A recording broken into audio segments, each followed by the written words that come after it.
Hey, Rachel, thanks so much for joining us this afternoon. Thank you for having me. I'm super energized to be here and to share a little bit more about my story. Great. I want to dive into it and I want to hear about you've got a book coming out that you just finished writing. It's called Responsibility: How the Need to Unlock a Child's Ability to Respond Shapes How We Love, Care, Support, and Uplift. Did I get that right?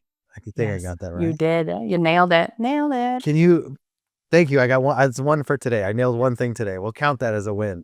Can you tell us the backstory of writing the book? Like how, I'm always curious how these come from thought to paper.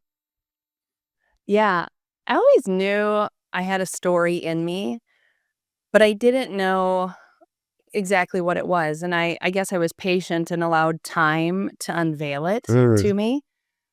Um, it it started to really come together after a really horrific event with our son Cooper.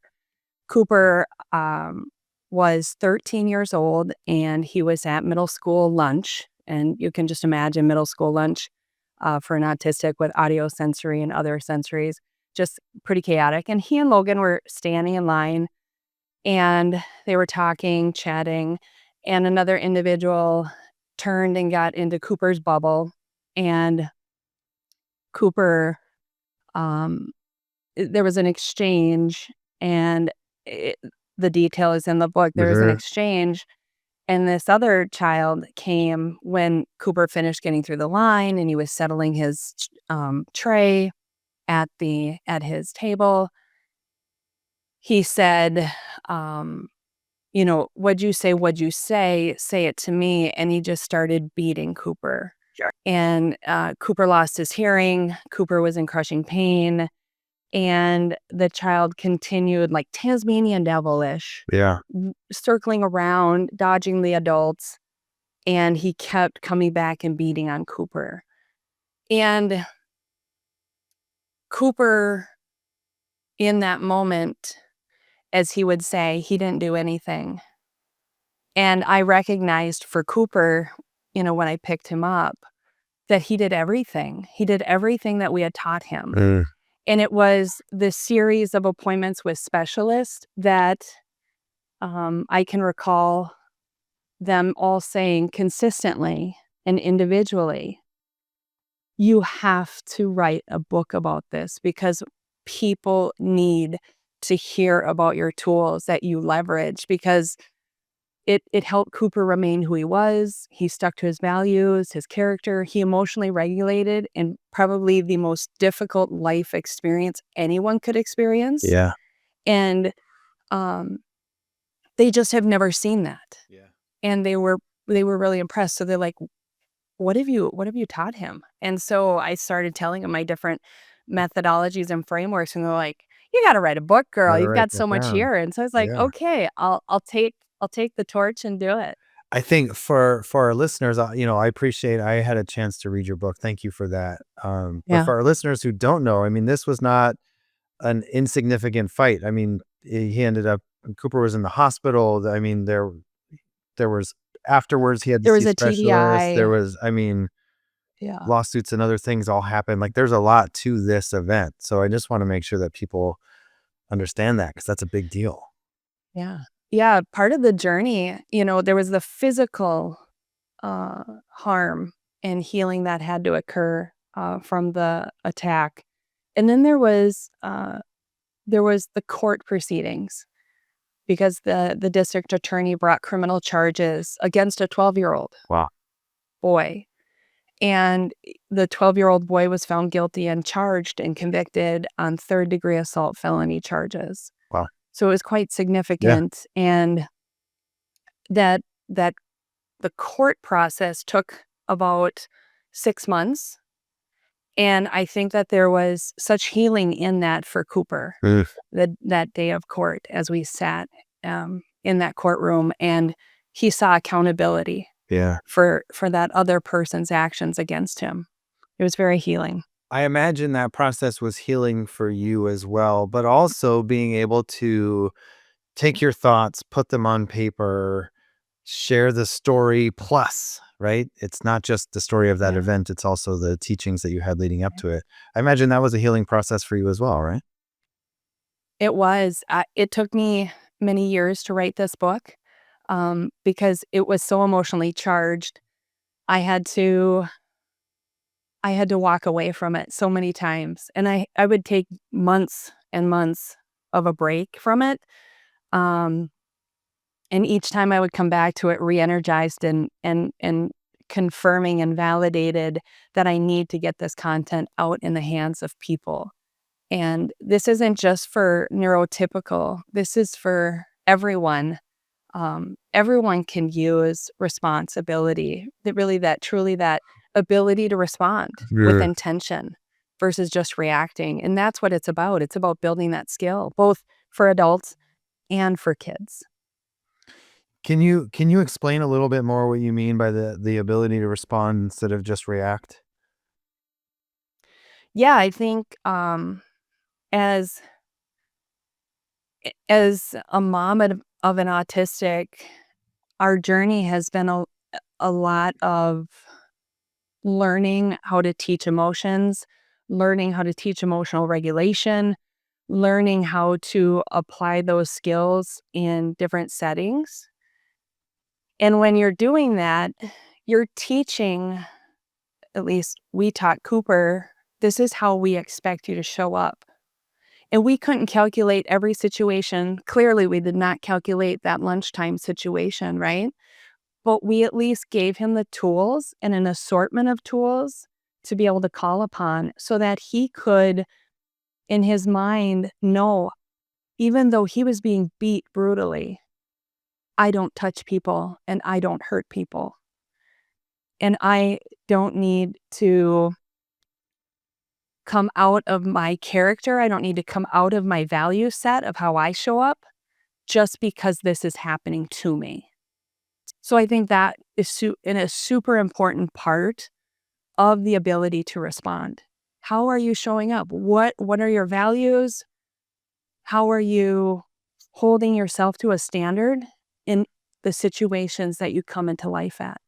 Yeah, I appreciate that explanation so much. I think one of the things I've heard a lot is, when we react, it tends to be our emotions kind of take over and they kick in, and then we're thinking, we're not even thinking, we're just, reacting emotionally versus responding is a very intentional thing.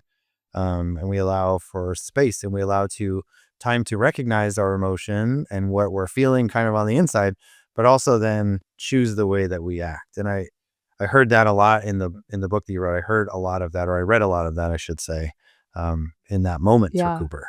Um, Yeah. And it's super important. Like, I, you know, I hope everyone out in the world can develop we a all little need that. responsibility, right? Like, Absolutely.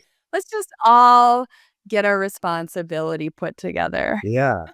So, um, gosh, I have so many questions, but I'm going to start with this one. Yeah. Responsibility. Like when you look at everyday moments from a responsibility perspective, what does that mean for people in their daily lives? Like how can I bring that Yeah. concept to work, or the commute to work, or the grocery store, or dealing with my children or my siblings or my parents or whomever it may be around me? I didn't mention my wife, but I probably Yeah. should. We have all our people, right? Right, right. I think fundamentally, when we were on Cooper's journey, I learned early on about the four functions of behavior. And that was a powerful aha for me.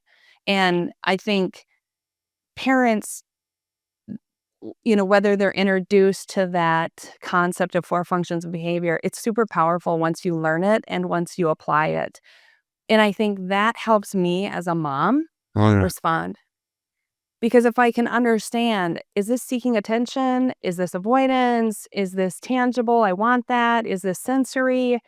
And I can calculate and I can gear my response to align with that. There would be many times when people would come over to visit and Cooper would act out because he's seeking that attention, right? The Right. attention is pulled to someone else.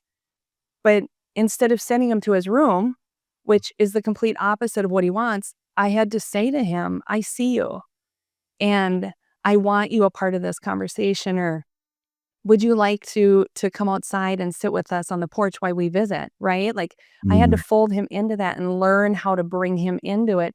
And I think the 4 functions of behavior are at the core of it. And then the framework of AMP, which is advocate, motivate, participate, I think for both the adult and the child, that's super important to understand. How are you advocating? How are they advocating? How are they motivated? Are you hitting on the things that motivate them? How are you motivated? And how is that different from how they're motivated? And then what's the participation look like? What are the triggers or the sensory elements of it? And how are you participating? I'm a coach. I coach basketball and soccer. great. And a coach has to get out on the court or out on the pitch, and you have to do the drills with the kids. You can't just be like, okay, now do a layup. Well, wonder if they've never done a layup. They don't know what it looks like. They don't know what good looks like. They don't even know what a layup feels like in their own bodies. And so you have to be willing to participate in, you're going to get it wrong. And, you're going to brush yourself off and be like, well, we're not going to do that again. But I think that's like, you have to build it within yourself. And I think you have to help your child build it within themselves as well. Yeah, one thing that I'm hearing you describe is those teachable moments, right? And Yeah. when you understand somebody's why, you mentioned it.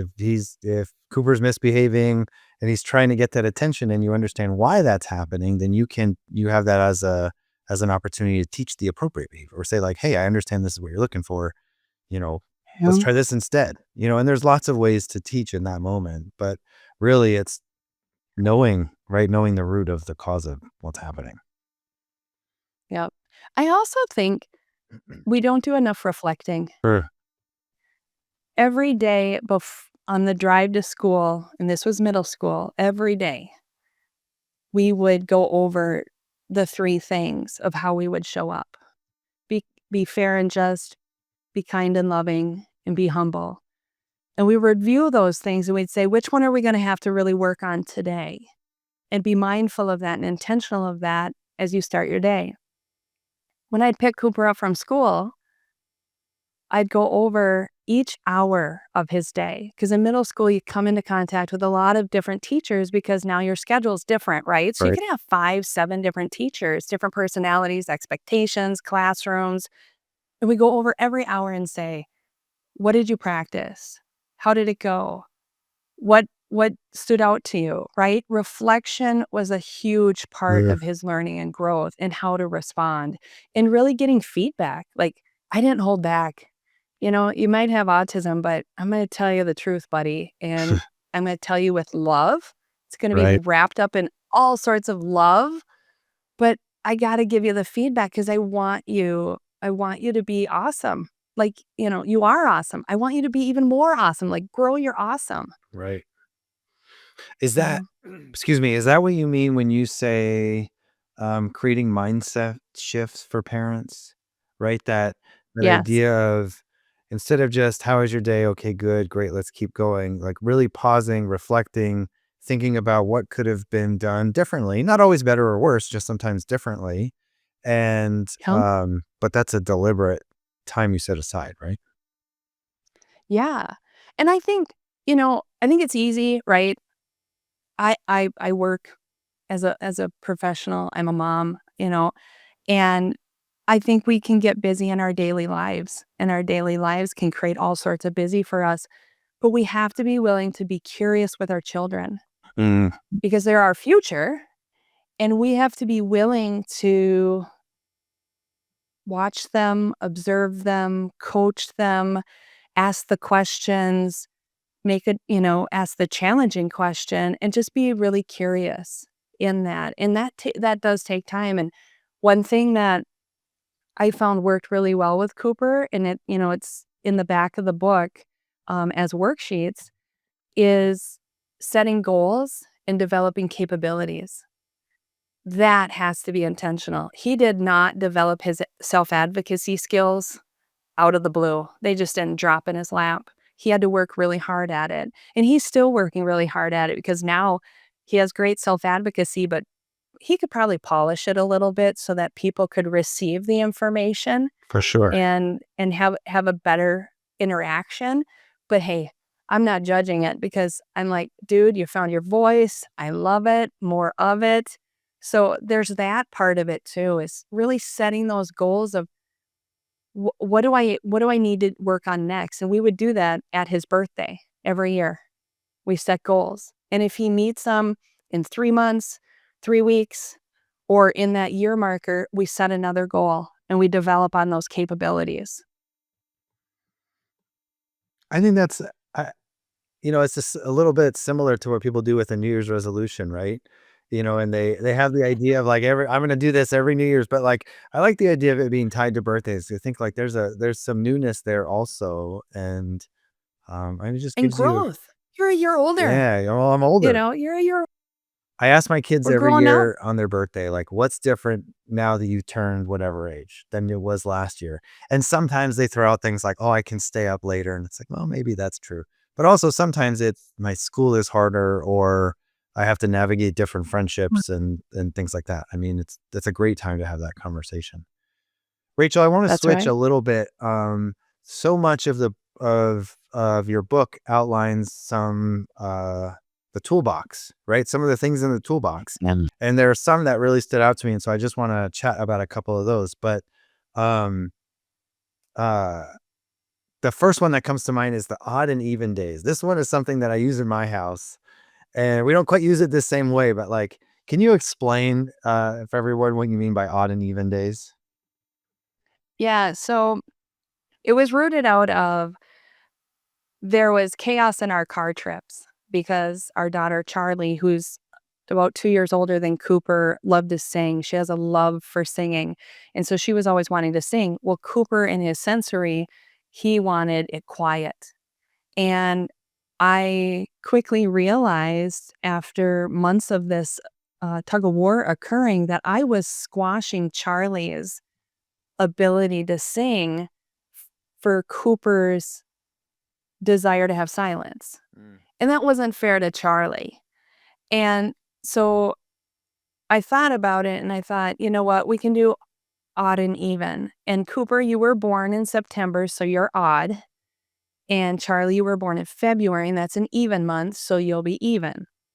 So we look at the day of the week. Now, when they were really little, when we were doing this, man, they woke up and they said, Mom, what day is What it? day is Is it it? odd or even? I mean, they live for odd or even. Yeah. And that means that their choice is primary. They get now, as teenagers, they can drive, but when they could actually were promoted from the back seat to the front seat and sit in the front seat safe, they could sit in the front seat. And they literally still ask me if I'm driving and we're walking out to the car, Mom, what day is it? Is it odd or even? And so it really became part of our DNA. We do it on movie night. Mom, it's an odd day. I get to pick. It's my pick. Yeah. And they just know that there's choice in that. And what I like about it is they get to feel the days that there's their choice and it's primary. But then there's the days where they have to compromise. And the compromise became so much easier because they knew that they just had their choice and they were going to have their choice again tomorrow. And so it it it took away that chaos, that frustration, and fighting with, sibling rivalry, right? It Right. took that away. Yeah. I'm thinking about the chaos of the ride from our house to soccer practice, and just that alone, it's 15 minutes or whatever. And just that alone, it's like, Yeah. okay, just stop, right? And this is a way to control that, which, for a lot of parents gives them a few minutes of like, all right, I don't have to have this argument. It doesn't mean you're not going to have others. It just means you don't have to Right. have this one. Yeah. And I think, I'll work myself into the odd or even schedule, right? Mom's choice Yep. or Sean's, big dad's choice, right? Because I think they need to know parents also get a choice too. Now, my husband, big dad, he doesn't get many choice. Like, we always steal the remote from him, poor guy. But we try to distribute it as best we can, but odd and even is a lifesaver, I'm telling you. Makes car rides just a dream. Yeah. The other one that stood Yeah. out to me, thank you for diving into that. The other one that stood out to me, and this is something that I think all of us should be working on and really paying attention to, is the idea of scaled responses, right? Oh, So can you yeah. can you explain that and give us an example also? Yeah, so Cooper was in lunch line and he has this social justice, right? He's a rule follower. He likes everyone else around him to follow the rules. And his teacher asked everyone to line up, single file. They were leaving from lunch to go back to class. And these two little girls were running around, not listening, and they were running. They were running. And Cooper yelled at both of them and he's like, "You need to stop running," and the teacher was like, "Cooper, you don't have to be the police of the classroom. Right. Let Miss Spanovich do that. She's doing a beautiful job. Let her do that." And he's like, "But they're not listening and they're not following the rules, right?" And it was a bigger response than really what the problem warranted. Yeah. And so Miss Partington was his special ed teacher at the time. And she said, "Coop, I want to work with you on scaling your responses. If we have a small problem, we want a small response. If we have a big problem, we want a big response." And so we still use that to this day. Yep. And we'll say, and instead of asking, what's the scale, it's more of, was that really a big problem? Because we get this big response, right? And it's like, is that really a big problem? Just curious here. And allowing him to say, "Yeah, you're right." I mean, I use that on colleagues and coworkers. It's great because it's like, is this really a big problem? Yeah. I don't think so, but maybe I'm not informed on something. Yeah. We So it's define it's a fun. Go ahead. Go ahead. For us, we define small, medium, and big problems and what they look like for our kids. And Yeah. we have that conversation all the time. And so if they're having a big response to something, I'll just ask small, medium, or big, or small, medium, large is what we say. Yeah. And they'll Yeah. say, "Oh, all right, dad, it's a medium." It's okay. Just make sure your response matches, And Yeah. we've done it so many times that it started off as a conversation each time, and now it's a quick exchange, right? Now for my kids, it's I can Yeah. ask, and they're like, and they know to check, and sometimes it's the opposite where they're not having enough of a reaction or enough of a response, I should say, to something that's big. There's a big school project, and I'm like, "Oh, I'll put it off to later." No, you should have a little more urgency about this, right? So I think it can go in both Uh-huh. directions. We tend to focus on a large reaction for a small problem, but we don't often talk Mhm. about a small reaction for a large problem. Yes. Yes. I call it the over under. Yeah. You overestimate Yeah. what is really under and you underestimate what is really over. Yeah. It's so true. So So yeah, true. it's true. And for all of us, I'm guilty of this too. This is something that I have to take care of. I got to make sure I have my coffee. Otherwise it's not going to work. I want to switch a little bit. And you talked about Cooper being a great advocate for himself. And I'm curious some of the ways that you've been able to teach him to advocate for himself and some of the ways that you helped teachers, coaches, caregivers, etc., understand him and work with him in a collaborative way. So I heard the last part first. So, What yeah, in your good. Sorry, there was a question? lot to that question. Let's start with Yeah. the advocacy piece. How did you get him Okay. to advocate for himself? For his voice, Yeah. to find his voice.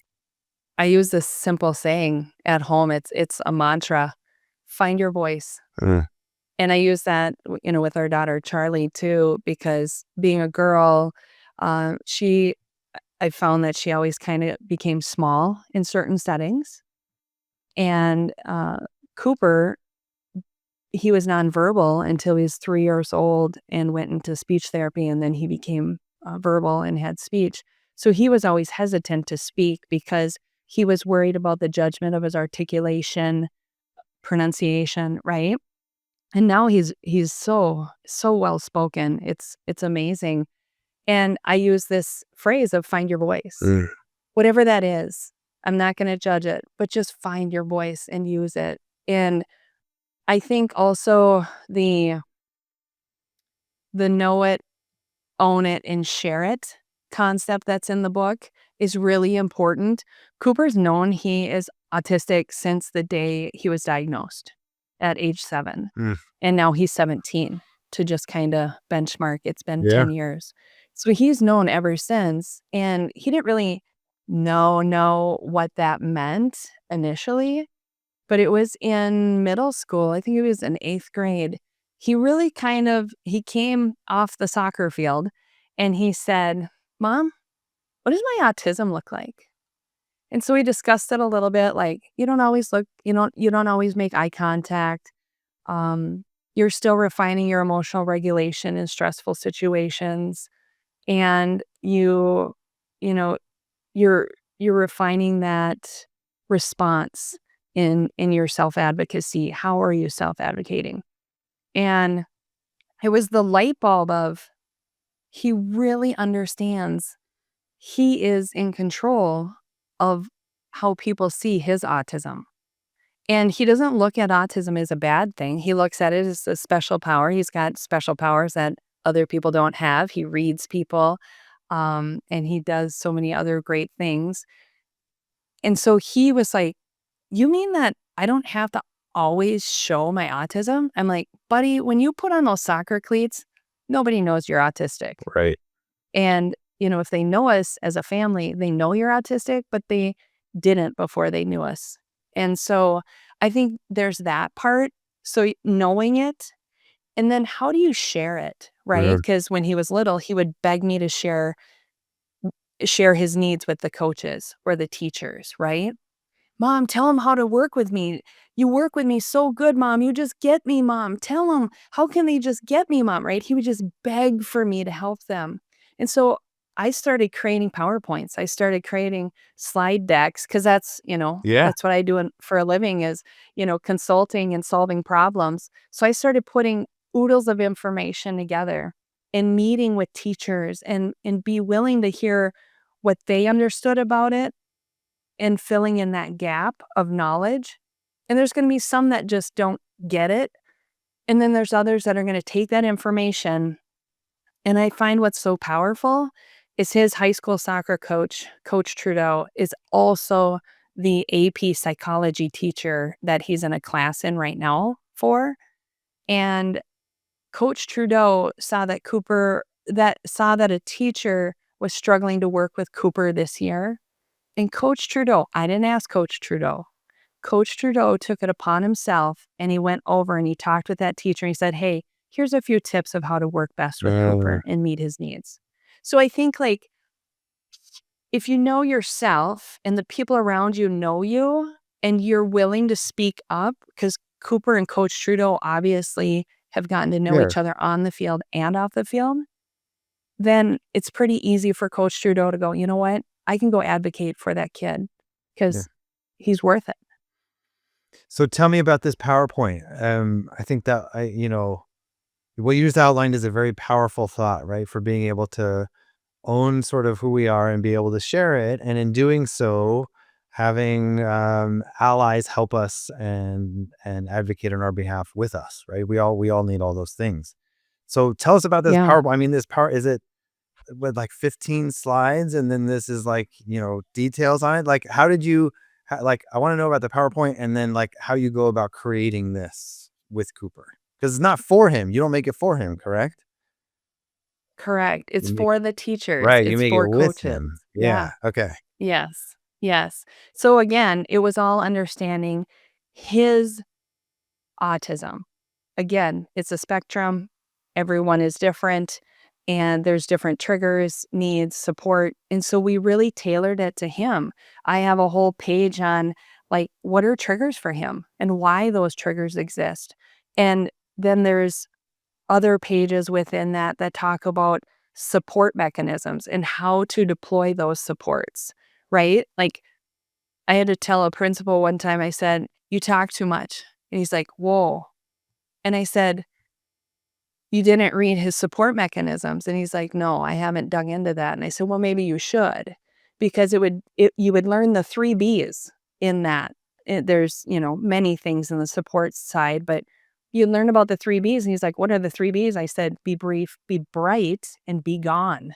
I said, when you're dealing with an autistic, that's like a fire hose. If you're Yeah. throwing all this instruction at him, right? And I said, be brief with your instruction, be bright. You can be positive when delivering feedback, and be gone. Like, Right. get out of That's there, it. deliver it and go. Right. And so that PowerPoint has, I bet it's 20 pages, and it's not to fire hose the teachers or the support people or the coaches. It's really to say, you can dig in as deep as you want, or you can do surface work, right? But it's your adventure. And whatever you choose to do, whether it's surface or deep, that's the relationship you'll have. And if Mhm. you want to change the relationship, maybe dig deeper. I imagine that this PowerPoint changes every year, right? Every time he gets new teachers Yeah. or new coaches, and maybe less so if he has the same coach for, his whole high school time or something like that. But I imagine that this changes regularly. And as he gets older, will continue to change as he gets new coworkers and new bosses and new jobs and I don't know, new significant others and all those roommates, all those things, right? Is that how you kind of Yes. envision this being used? Yes. I've updated it a couple times a year because there was Oh, such growth, right? yeah. And whenever there's growth, always produce a new one, share it out, let them know you'll take the time to spend with them. And because the last thing I want them to feel is like they're not seen, they're Right. seen as much as I want Cooper seen. Mm, And so there's that appropriate exchange of respect and importance. And also, when he hit middle school, this is super important. In elementary school, you have your homeroom teacher, and maybe you have like a phy ed teacher, an art teacher, music teacher. So, like, there's 4 teachers that you have. right. In middle school, you can have up to 7 different teachers plus your homeroom. And they all had different styles. They all had different expectations of how they operated their classroom. And they were expecting so much from Cooper. And I said, "Have you ever articulated that?" Mm, I said, "He's trying to manage all of you. You're 8 people, and he's trying to manage all of you. Have you ever put a playbook together?" And so I put a playbook together, and I put all the behaviors, all the things that we wanted to see across the top. And then I put across the other point, the class. And uh, then I would put a Harvey ball, like, no cell phone, no iPad, right? No gum. Even if it was in a IEP, right? This right. teacher does not like gum. Don't use Don't a do it. different fidget. Yeah. Don't use that as that, right? So I think that allowed me to prepare Cooper for their environment, but I also shared that same thing with those teachers because I wanted them to know, I see you. I see what you're expecting of him. And if you're expecting it, I'll hold him accountable for it. But we have to say it out loud. We can't just like think it and think that it's going to be grabbed onto, right? Yeah. Communication has to start with where the other is, right? Otherwise, there's no understanding Yeah. or opportunity for understanding. Yeah. Yeah. Yeah. Rachel, I got to ask. I think this is super important. I think it was such a great story in the book. There's something that you mentioned called the One Thing About Me worksheet. Can you tell us what it is and share the story about it? Yeah, absolutely. This uh, was one of the tools that Cooper gained at elementary school, Mrs. Spanovich's class. He was in 3rd grade. And Mrs. Spanovich, it was like the first couple days of school, right? And so they were doing this One Thing About Me worksheet. And it says, what are 5 words that best describe you? Mm, And Cooper wrote in his 5 best words. He said he was smart. He said he was funny, athletic. And I was like, that was the first time he had articulated intelligence as part of his identity. great. The other thing was draw a picture of yourself. And Cooper drew the best stick figure that he could, and he had a smile on his face. So I was like, okay, he's happy, Yeah. right? Like that's a good 2 drawing, wins already. self-portrait. That's right. And then he says at the last question on the worksheet is, one thing you need to know about me is, and the one thing that Cooper said that we needed to know about him was that he was awesome. It said, I'm awesome in his little handwriting. I'm awesome. And I think, that he brought that worksheet home that first week of school that year in his 3rd grade. And I was impressed with the 5 words. I was impressed with the drawing, but I was completely stunned by the phrase of I'm awesome. And I think that every parent should, if they want to start and do one thing and get one thing from responsibility, is to sit down with their child and do the one thing about me Right. worksheet to see what their child thinks of themselves and what the child perspective is so that they can support that. And so that's why in the book, on the spine of the book, you see Unleashing Awesome, because ever since then, it has been my job as his mom to unleash his awesome. That's such a great story, and I think the thing I'm hearing from you right now, and I can see on your face, is the emotion from all the work that went to get to that moment for him to feel that about himself, right? And you've expressed that Yes. he had doubts before that. So for it to be able to be communicated and expressed in that way, that's a moving story. So thank you for sharing that. Yeah. Thank you for letting me. Yeah. There's accountability in this journey. And I hope that other parents that are out there, I hope that they rise for their children because they're worth it. And that's what it's about, right? It's for those kids that don't have a voice or they don't have the ability, to fight their fight at that adult level.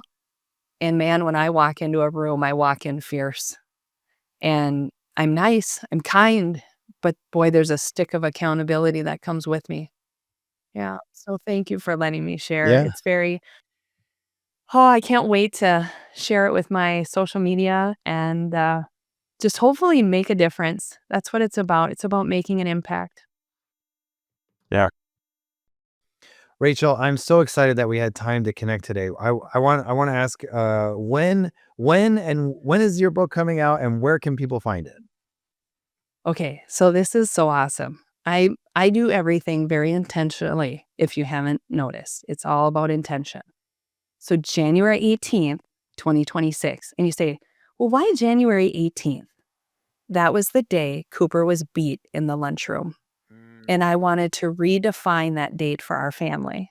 yeah. I wanted to say, you know what? We've come out of it. We've rose above it. We've healed from it. And we have something of impact to share with others. So January 18th, 2026, it's a Sunday. You can get it at Barnes& and Noble, Amazon, bookstore.org, your local bookstore. You can give them the ISBN number and they can order it for you. So super excited to have it out in the wild.